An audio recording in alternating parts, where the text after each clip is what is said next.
And welcome to the patch 13.22 patch notes. Once again, I am a day late and several dollars short because I went to sleep because I was tired. So here we are with the patch notes 13.22.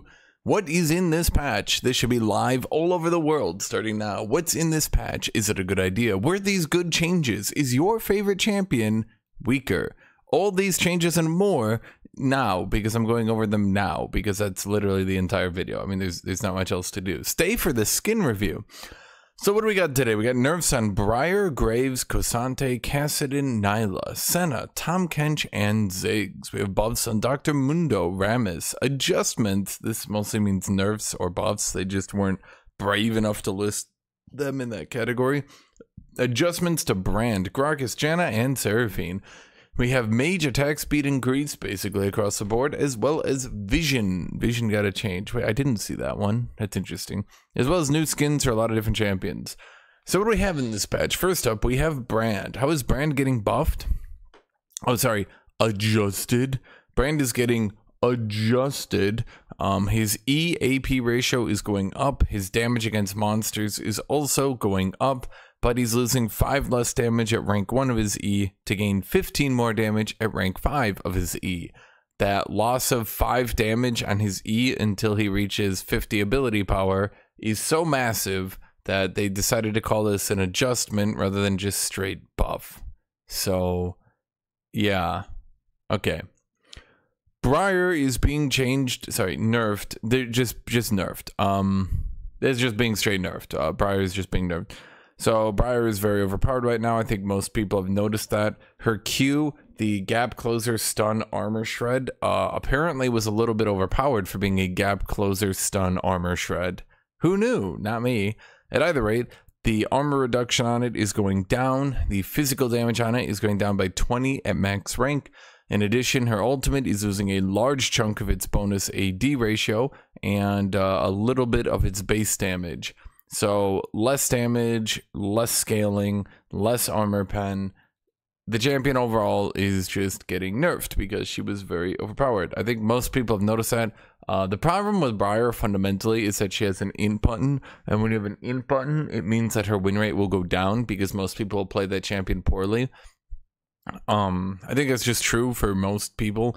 Basically, unlike even a champion like Yone, who can kind of gap close into anything and die, she gap closes into everything and then has to continue to run in like an idiot. It can also cause her to do dumb things like run under turret, or maybe not even if she's running under turret, she can just continue to chase someone who's going to kill her, right? So, reasonably speaking, this champion kind of can't be balanced at a 50% win rate. Yeah, that's really all I have to say. There's really, I mean, I'm looking at it right now. Her win rate across the board is actually doing, like, her win rate across the board isn't even bad. In fact, it's doing quite good over here with a 52% win rate at Emerald Plus. Into Diamond Plus, she still has 52%. So she's just like monstrously overpowered. Even at Masters, okay, you know what? I'm not gonna look that much into it. Basically, this is even after these nerfs, she's still quite overpowered. Because that's like on this patch, right? So I'm sorry to say, but it looks like Briar's gonna get nerfed again next patch. So come back next patch, and we will see more Briar nerfs, because just my personal opinion, this champion is just kind of massively overtuned and massively overpowered.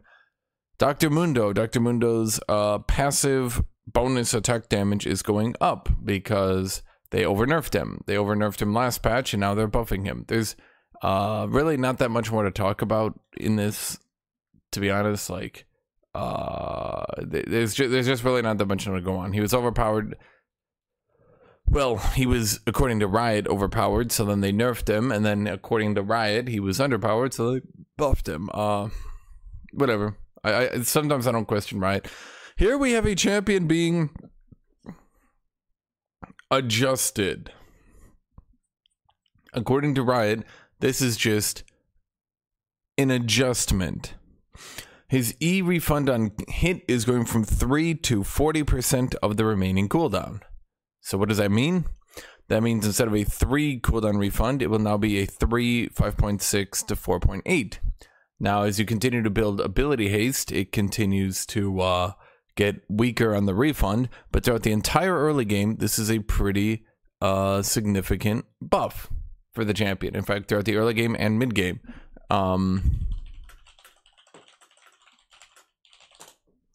So in all honesty, I don't really know what they're. This seems to be a bit aggressive because this is going to be a pretty big buff for Jungle Gragas, who will now get better ganks, significantly better like jungle clearing, stuff like that. I can use the day 1 stats to look at it.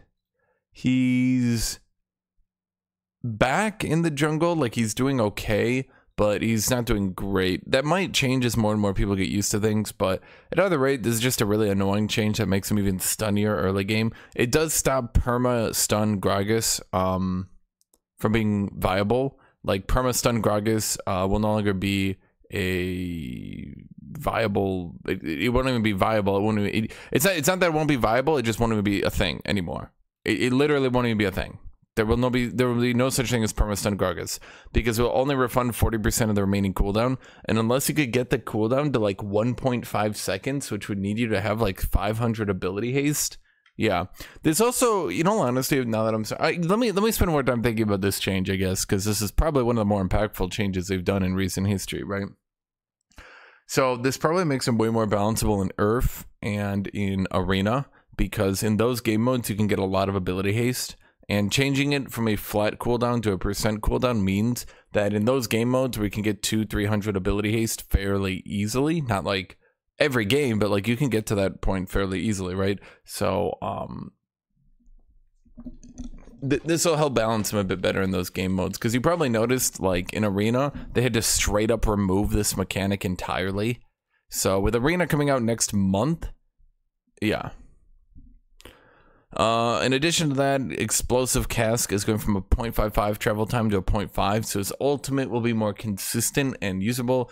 At this point, his ultimate, like if you hit someone with an E into his ult, there's no amount of tenacity, I don't think, anymore, that will ever allow you to get out of his stun before the cask hits. You would need, like, with the amount tenacity's been nerfed, you would need to be Merc Treads plus Tenacity Rune plus activated Sterak's Gauge to move, right? So, yeah. Graves is getting a bit of a nerfy-worfy. He's still giga overpowered, but let's go over it. His quick draw is being nerfed pretty significantly in the early game. From a 4 armor per stack to a 2 armor per stack early game, and from a 16 armor per stack to a 14 armor per stack in the late game. Now, when we look at the statsy-watsies here, you can see that that means his quick draw, which, man, normally the wiki, like, oh wow, the entire wiki is like crashing. Having some technical difficulties here. The wiki just crashed on me. I've literally, in all my life, I've never had the wiki crash on me. Ever. Even once. Ever. Huh. Okay. Well, because the wiki hasn't been updated, that gives us time to, look at these changes a bit more in detail then. So instead of 32 armor at level 1, he now only gets 16. So this change significantly nerfs Graves' early game, which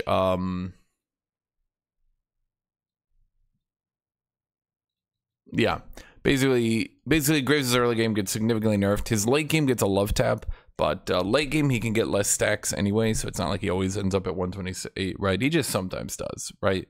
But definitely in the early game, and definitely when you're like power farming the jungle, this is a pretty big nerf to Graves. He's still doing fine. He did way too much damage. Still does way too much damage, but you know, we'll see. As for Janna, okay, so do I want to spend all my time going over this Janna change? Do you guys want me to spend all my time going over it? Interesting question, I ask myself. Well, let me think. Basically, do you guys remember how Janna used to be more of a kind of a battle mage and less of a sit behind you and just chain shield? Well, they're bringing that back. A couple years ago, maybe 1 year ago, maybe like a year and a half ago, it's been a while, I don't remember how long. Basically, Janna went from a battle mage to just being a typical shield enchanter. So they're reverting that, and she's going back to being a battle mage. That means she will have a longer attack range. She will now get more damage based on her movement speed, again. But in return, she no longer gets bonus movement speed towards allies. Boo, boo, boo, boo, boo, boo, boo. Her Howling Gale cooldown is going up. Her Zephyr slow duration is going down, but her Zephyr cooldown is going way down. Another big change here is she keeps the Zephyr movement speed even when it's on cooldown. And then for Eye of the Storm, the shield duration is going down, but each time you hit an enemy with a slower knockup spell, her shield cooldown is reduced by 20%. So, her shield no longer decays. Okay, Janna's just going to be really overpowered. She loses the heal and shield power on her shield, though. That could be significant. At either rate, Janna will have more shields, and they don't decay. And if she actually plays active and hits you with her other abilities, that means that she gets even more shields. In return, she doesn't get the heal and shield power, but they don't decay. So, reasonably, the only thing that kept, well, I don't know. I think it's just going to be a straight buff. It'll definitely be more fun for Janna players, because Janna playing is more of a battle mage. Definitely works out in people's favors for fun, if we call it that. Because like if a champion is able to like run up and hit people with abilities and have fun, then they're gonna have more fun. If a champion is just sitting in the back and chain shielding people, right? If they're just sitting in the back and they're chain shielding people, yeah. So it's just not fun to just sit behind your AD carry and prep a Q for someone jumps on them, like it's just not fun for anyone. Okay, so Kosante's being nerfed. He's got more nerfs coming next patch. Don't worry about it, I'm sure. They did a nerf, but this nerf was only in the hotfix they did like a week and a half ago. So they're listing this nerf even though it was in the hotfix last patch. Now that he's accessible and strong in the hands of more players, we're going to wait to see how his new strengths and weaknesses manifest in pro play, but we'll continue monitoring his performance in other tiers. That whole statement was a lie. Literally today, so before 24 hours have even passed, they are already prepping more Kosante nerfs. So this was a complete lie. I don't know who they were kidding. It was obvious that he was way too overpowered at the high ranks. He was obviously way too overpowered. I don't know who they thought they could convince to like, oh man, wait and see. Like the champion, even after the hotfix nerfs, the champion was at like a 52% win rate at the high ranks, right? That's way too high for Kosante. So obviously they're going to have to trim back some of his mid-game power. In particularly, his level 6 power spike is way too hard right now, way too big right now, and they need to trim that down. I think his late game is arguably fine. His early game is a little weak, but like the problem is, let me put it this way.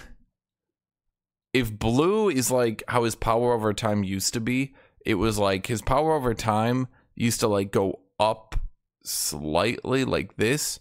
Now his power over time, let's use a red line, it like starts a bit weaker, but it like goes like this. Maybe not that much. It's more like this, where he's like a little bit stronger in the late game, but he power spikes so hard in the mid game. How many times have we seen it that Kosante at 1 or 2 items is just like dead ass 1v3ing? And that's a bit of an issue, because being a little bit weaker in the early game does not compensate for the fact that he power spikes so hard right now at 1 to 2 items, he can just take over an entire game. Okay, Kassadin is seeing a bit of a nerfy-worfy. The AP ratio on Force Pulse is going down, and the AP ratio on his ultimate is going down. Riot's justification for this is Kassadin, like other scaling champions, benefited from reduced snowballing in the game, and can use some toning down.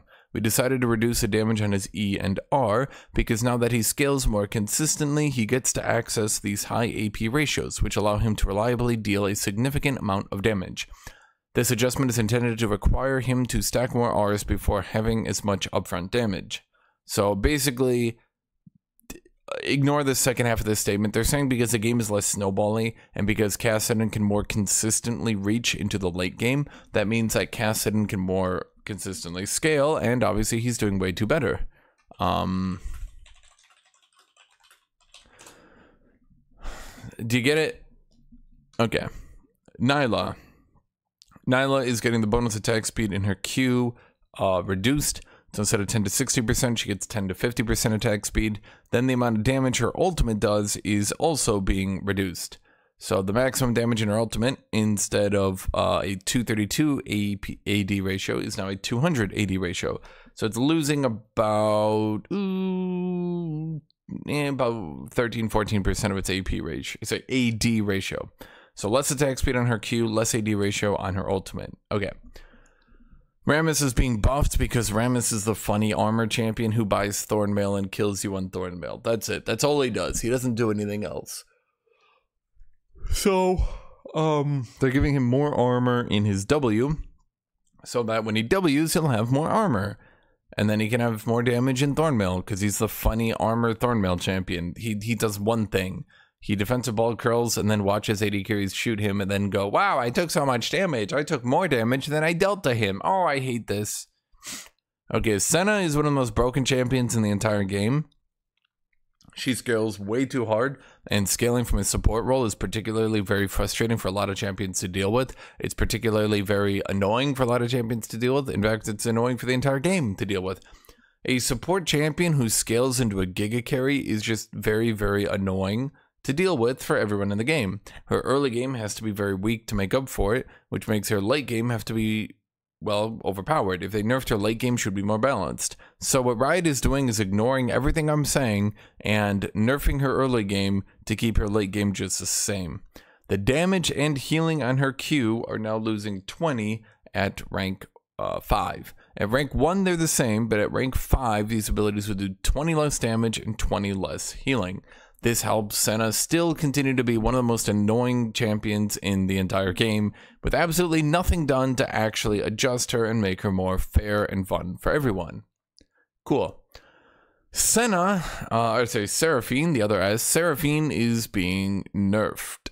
They call it an adjustment. It's not really an adjustment. It's just mostly a hard nerf. So basically, her passive will now have more base damage, but the AP ratio on her passive is going down. It should come up to be about the same early to mid game, but worse in the late game. Her Q cooldown is going up in the early game. So instead of 9 to 5 cooldown, it's going to a 10 to 5 cooldown. So her early game is getting nerfed there. Then the AP ratio on her W, her shield, is also going down from a 25% AP ratio down to a 20% AP ratio on the shield. I wonder why it even has a shield AP ratio at that point. If you built 500 ability power to get 100 extra shielding, 100. Like, think about how insignificant that is. Honestly, Riot. So basically, Seraphine got some changes that made her quite broken in the bot lane because they buffed her early game too hard. And then she was being used bot lane to destroy all the other bot lane nerds. Like everyone else who went bot lane was just getting destroyed by Seraphine, which made her very, very, very, very, very, very hard to balance. And yeah. Okay, Tommy Kench, is seeing a bit of a nerf.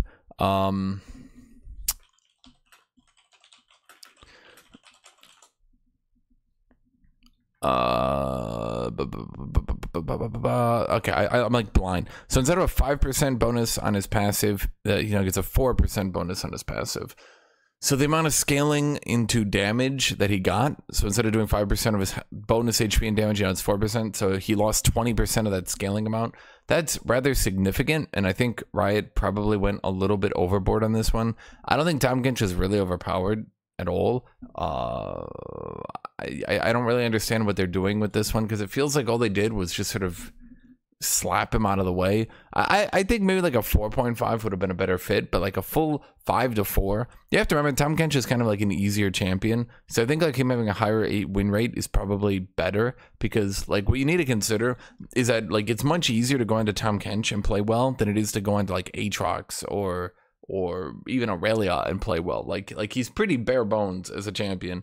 As long as you basically spam E on cooldown, hit Q into W, and then ult allies who are about to die, like so long as you do that, you're pretty much playing Tahm Kench perfectly, right? Like he's not that complicated.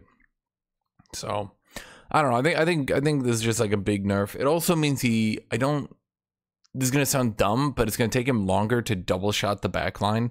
Like, it took him 2 autos to kill the casters. It'll take him a bit longer to do that. Well, it sounds kind of random. It does just mean he's going to have more issues with wave clear. Okay.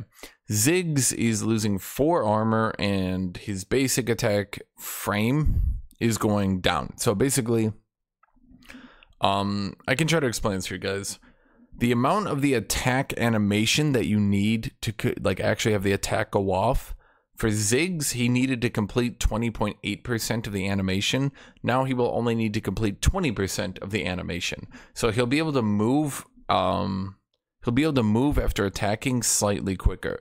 But in return, he's losing 4 armor because he was quite overpowered, but they did want him to have a slightly better attack frame. Okay, so the idea here is to make Mr. Ziggs a bit squishier, and then they just want to make his attack frame better. I don't know why. I'm not a rioter, but there you go. Attack speed changes. Okay, let's go over this in its entirety because that might explain why.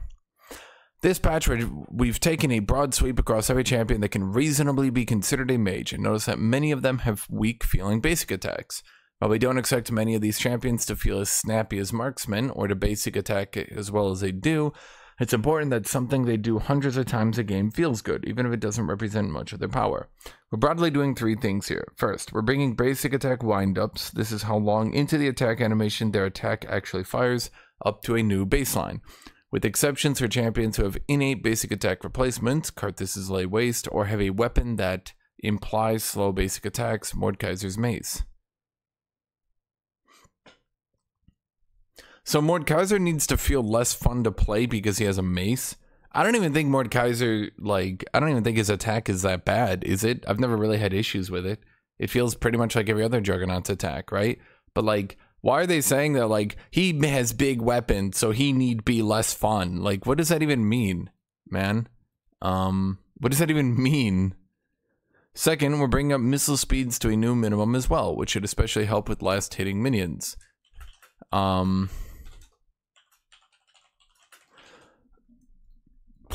Okay, so basically the missile speed is the missile speed of the attack itself, right? Everybody get that? Okay. Not really that complicated, I hope. So missile speeds are going up. Attack animations are going to be snappier. They're going to be quicker. Third, we're trying to alleviate the desire to run attack speed shards on mages who don't have any inherent attack speed synergies with their kit.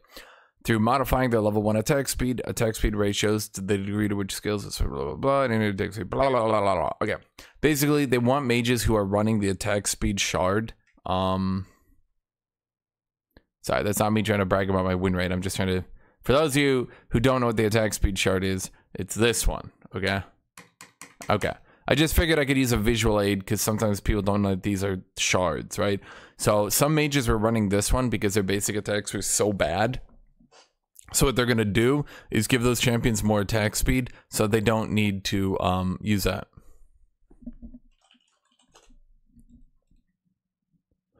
Okay, everybody got all this? Okay. Ahri. Okay, so Ahri's windup is going down a little bit. Her attack speed ratio is going down. Her base... Wait, what?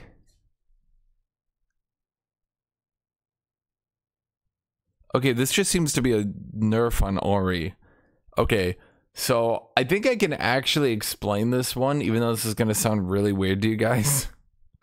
Top Ahri was seeing some decent play with things like Hullbreaker, stuff like that. So what they did here is they reduced her attack speed ratio, increased her attack speed growth, and kept her base attack speed the same. In other words, if you don't build attack speed on Ahri, you will not notice anything that happened here. If you build attack speed on Ahri, you will actually notice that you get less attack speed off it. I don't know why they're kind of hiding this nerf here in the numbers. They're kind of hiding it, and I'm not sure why, but they're doing it. And me, who actually knows what's going on here, I actually understand that they're trying to nerf top Ahri while not actually say anything about it. Okay. Anivia is getting more base attack speed from 0.625 to 0.658. Annie is getting her base attack speed massively increased, but her attack speed ratio massively also increased. And then her missile speed increased. Huh. Is Annie even doing like that bad right now? Like with the other champions, they tried to like keep it even, right? Annie's like doing a little bad right now, I guess. So basically Annie will attack faster and she will scale better with attack speed and she will get more missile speed on her attack. I don't know why they went so ham on Annie, whereas in Nivea, they're like, here's some attack speed. And the Annie, they're like, we're buffing everything. Okay. Cassiopeia's basic missile speed on her auto attack is going up. Heimerdinger is getting his attack windup reduced and his base attack speed up, which worries me a little bit because Heimerdinger is actually quite a frustrating, annoying champion to play.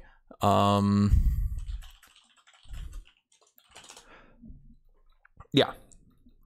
So, yeah, Heimerdinger, very frustrating champion, very annoying, and he is getting buffed. Yeah, I don't really understand that one. I mean, maybe his attack windup, but why is it pay? I don't know, because Heimerdinger attacks a lot. Okay, so Ivern's attack windup is going down considerably. Attack animations. Restored in alternate attack animation, which will be used 25% of the time for regular attacks and every time for critical attacks.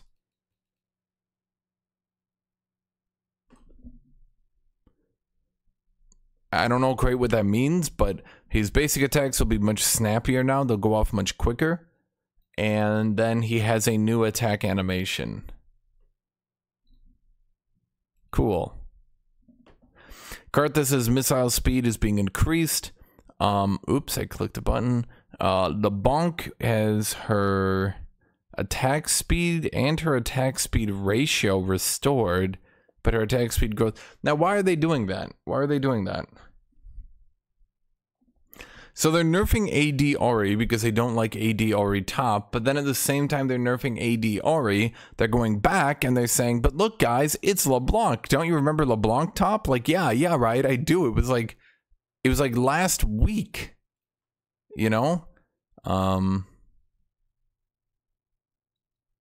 Okay. Lysandra is getting her attack speed growth increased, so more attacks per level, I guess. More attack speed per level, not really that big a deal. Nico's attack windup is going down. I'm a bit unsure about this one, considering Nico's not even doing bad, but if it makes her more fun to play, but Nico's not even, like, bad. Orianna, the basic attack missile speed is going up by a little bit. Apparently she had a faster missile than everyone else. Rumble, who is already one of the best champions in the game, straight up like top 5, is getting his attack windup massively reduced. I'm not quite sure about this one. This allows Rumble to attack other players much better, reposition much better. Rumble, who's already doing quite good, who is literally pick ban at Worlds, I mean, couldn't you have nerfed him a little bit? Because, like, we already know he's overpowered. He's literally pick ban at Worlds. So, what is happening here? Ryze's base attack speed is going up as well. Now for Singed. Singed's attack windup is going way down, and his base attack speed and attack speed ratio are going up a little bit. So, that is an interesting change. Okay. Sin should now feel much better about attacking now, which should allow him to last hit better, which also should allow him to attack players a little bit better, even though his attacks on players were never really that good. Not since the nerfing. Sinja's basic attack speed is also going up, despite being very good right now. Curious. Talia's base attack speed is also going up. Teemo's attack windup is going down and his basic missile speed is going up. I don't think Teemo needed to be able to kite people better. I'm not sure what they were thinking with this one, but okay, right, okay, I guess. Twisted Fate's attack windup is going way down, significantly down. This will help this champion considerably, and he did need a little bit of help. My one fear is this is going to allow him to be way stronger now. Vigard, the basic attack missile speed is going way up from 1100 to 1500. He actually had a lower missile speed than other champions. That's interesting. Vel'Koz is getting his base attack speed increased and his attack speed growth increased. So he is going to be stronger. They also made some joke about pie. Cool. That'd be really good. And live. Now uses both attack animations equally instead of 75-25. Okay. Thank you, I guess. Basic attack speed and missile speed increased. Okay, so Zilean gets to attack more and his speed is faster. Will that help Zid? Help Zil mid be viable? I called it Zid and then I realized it was stupid. I'm gonna call it Zid now anyway. Will Zid be more viable or will Zid still continue to be a support? Zoe base attack speed is going up as well. Now again, Zoe's passive is every time she uses an ability, she gets to attack for more damage. So I'm a bit curious about this one. Vision adjustment.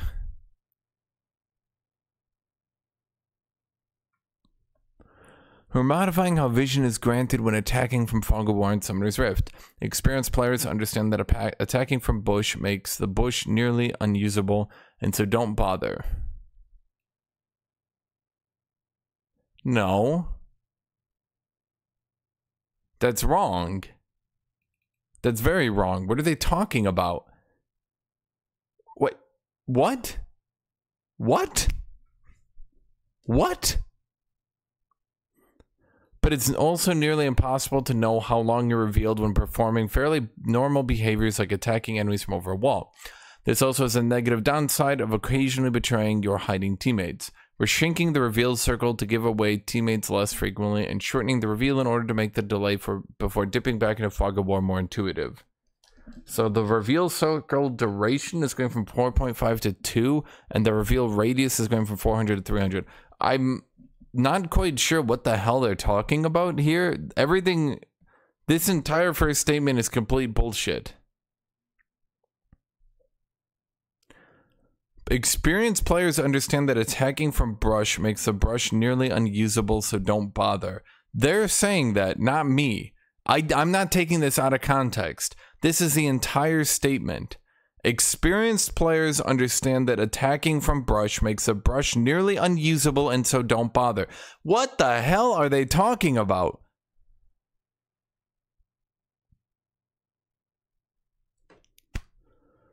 They're also changing pings again. I don't know why we're into like our third ping patch note. Pings are obviously the biggest issue in League of Legends as we know it. Pings are single-handedly the thing we need to patch more than everything else. They're a very important issue, okay? Awesome. Overall, we're continuing to evaluate the ping changes and currently consider them successful in reaching our original goals. We've seen measurable improvements in players feeling restricted and safe in the game after shipping these and the ranked restrictions. We're still working at hitting a balance between available constructive communication options and protecting the experience from destructive comms. More celebration. Within 10 seconds of getting an epic objective takedown, all allied pings directed at your champion are visible to your team. Amazing.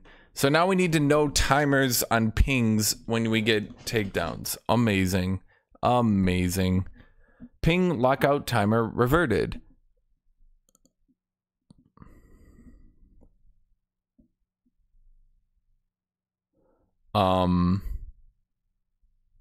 They had a ping timer lockout where you could eventually be locked out from pings for 2 minutes. And apparently they reverted that. I'm not really sure what the hell they were talking about, but okay. The alert and enemy missing pings can only be used 3 times before being rate limited.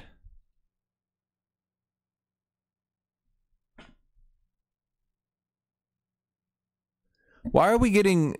I don't understand.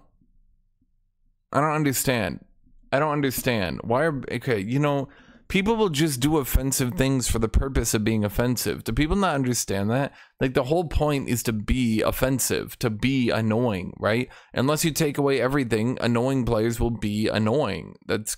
I mean, no offense, but that's kind of what people do, right? Like, at the end of the day, punish them for being annoying, but if you continue to take away their tools, then you're just hurting the people who aren't trying to be annoying, I guess.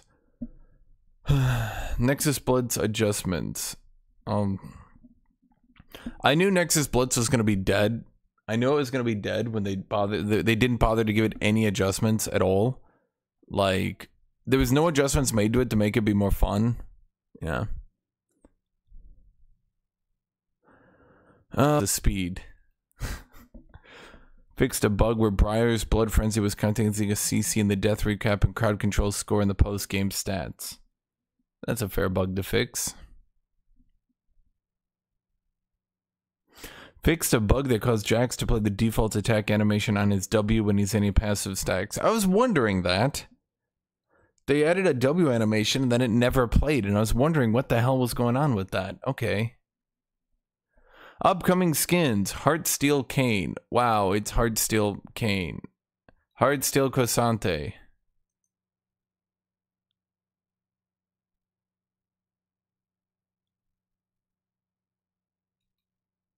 So they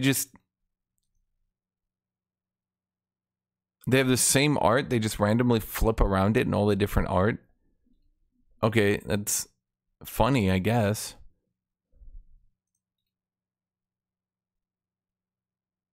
Heartsteel Kane. Okay, it's Kane with his tongue out. Heartsteel Cosante. Can I just say, chat, can I just say something? It feels really weird that like everyone else is like late teens, early 20s, and then Cosante just looks like he's fucking 30. 30, maybe mid 30s. He's just hanging out. He's just like hanging out with the boys. I don't know. Is it just me? He just looks like he's trying to be in a boy band. I don't know, dude. Heartsteel Israel. Why are they even doing this with Cosante? Did Cosante really need to do this? Can I tell you what's right here? They literally just took Cosante's art and they put it behind the truck. He's not even on the truck. He's just behind the truck. Look, this is the truck bed right here. Where is he standing here? He just put his art behind the truck. Okay. Heartsteel Israel. Okay, it's Israel. But now he's a Heartsteel. Okay. Heartsteel set.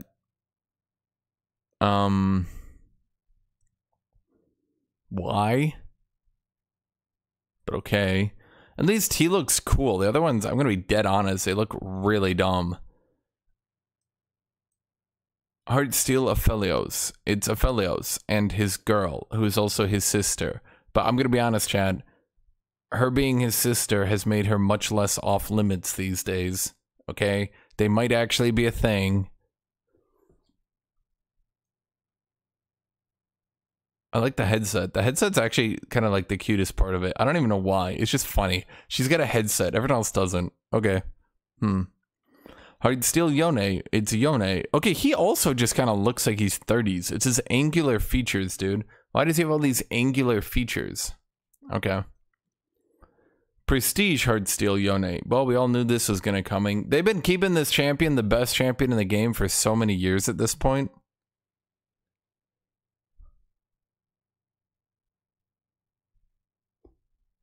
So, yeah.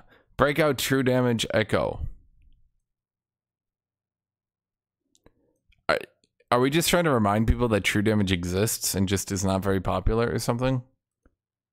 Okay. Heartsteel Kane. Let's look at its in-game. Are they going to show Rost? I guess not. Let's look at it.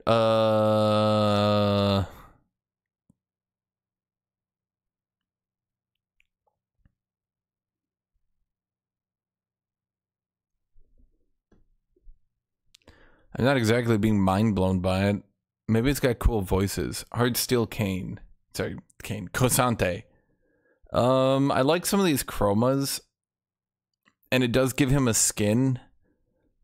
Honestly, his goddamn boy band skin is less homoerotically done than his other skin. So, honestly, I do like the colorings on some of them. I do like the look. It's pretty good. Okay, I like it. Heartsteel Israel. I like this coloring. It speaks to me. I like that. The deep red with the white. And then like the golden hair.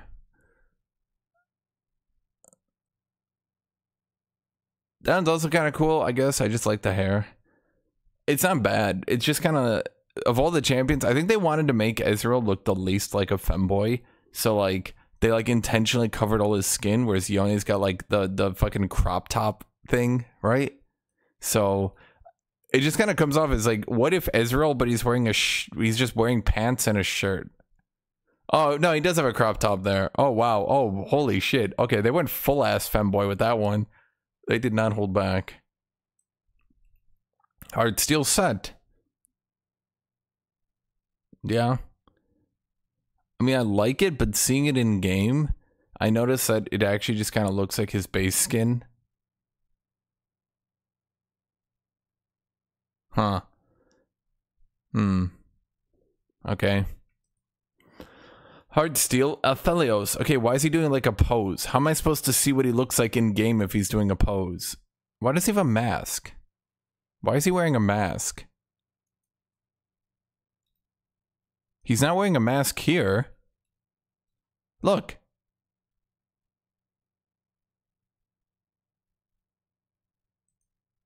Honestly, can we just get the chroma of her? Can we just play her? Can we just only play Alune and then Aphelios is the voice? But okay, I can't really tell what it would look like from above due to the whole he's doing a pose thing. Hard steel Yone.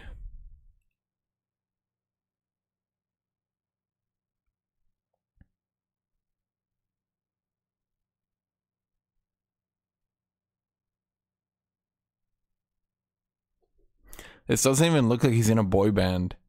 Dead honest, this does. I don't know what this is looking for, but this is looking more of like a cyberpunk kind of outfit than a boy band. Right? Is it just me? It literally looks like some cyberpunk outfit. He's even got like cyber swords and shit. What is happening? I don't get it. Does it look like that here? I guess it kind of does. Why does he look like he's just coming from the cyberpunk future? He looks like he's coming out of the Matrix. He's just like full ass leather jacket and shit. Okay. I guess that's it then. Huh. I thought this patch would be longer. Guess not. Okay. Well.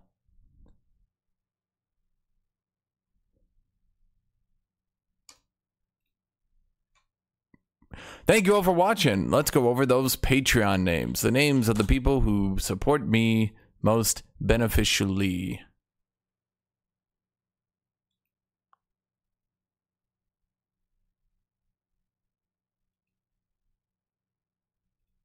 Oh, okay.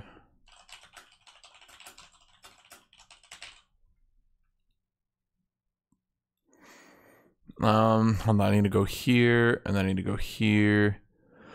So remember, you can support Hshin-Chin and these patch notes amazingly, all the time by supporting me, Hshin-Chin. That's right. By supporting Hshin-Chin, you as always support Hshin-Chin. So, going from the top to the bottom, at the Super Cultist tier, we have Monica and Stefan Ortman. At the Super Fan... I screwed up my thing. How did I do that? Okay. At the Super Fan tier, we have Blazenrock, Deep the Heretic, and T the Fish. At the Non-Occultist Deluxe tier, we have Amzarine, Christoph Marx, Horus the Burb God, Pancho Rodriguez, Tenshi Kanashisa, Destroy, and Sebastian. At the Not-Occultist tier, we have Ben G, Creador, Daniel Fiala, Deruda, Yadgod, Fanaku, Foliuki, Gwen Mato, Hansen, Hoon Arthur, Jordan Panning, Justicier, Calfo Zeramar, Kijubai, Ludwig III, Manuel, Madeline Morgan, Nathaniel Minghim, Negative KDA, Nitro Yoshi 9, OMG Clover, Oz, PBNJ, Red Daddy, Scorpion, Scott Shapiro, Suki02, Taro, Uvo Plaja, Veno, Vivian, WLC League of Legends, Wolfman, and Jan. Thank you all of you for supporting Hshin-Chin, and thank you all for watching this video. I hope you all have a great rest of your day.